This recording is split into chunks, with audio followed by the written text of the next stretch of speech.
Anyways, my peeps, so you know me love share everything we do already. I want to know say this evening me go some bums and go pick up my mother at airport. Yesterday my mother is in the United States of America. Don't get mad. But anyways, me got airport for her. I have to pick her up and me run late because I did a good deed. Me lend somebody my car I find so me never tell them the time when me forgot airport. And anyway them come back late and anyway me reach late. But anyway me pick her up. See her there in the back seat. She in her bun up on the beach t-shirt. That's the dance I have from last year. So she still a rip. So there and then get to know them together. I mean entire they I will go for her. But 10 story now and you know so me live with my father. The two people they know in no business you know.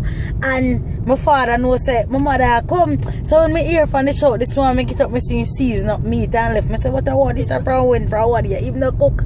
Anyways. A time for go airport now and my uncle get a phone call from him and ask me about if me can do something for him. I say what? Him have a bottle of wine in the fridge and if me could have stop and buy some flowers. We are so excited. We are there. The dog get mad because look here. Someone has saw the attack no man now buy the flowers good no man buy the flowers give me enough go get the dogs together car. See the people that do them business I don't know who tell him say my mother looks funny but me don't know what the champagne about and these flowers but remember no man don't have to get to ask them together because see that the big people them champagne and flowers I buy who not buy that for nobody so ladies make them know so them forget they ask them together. Alright.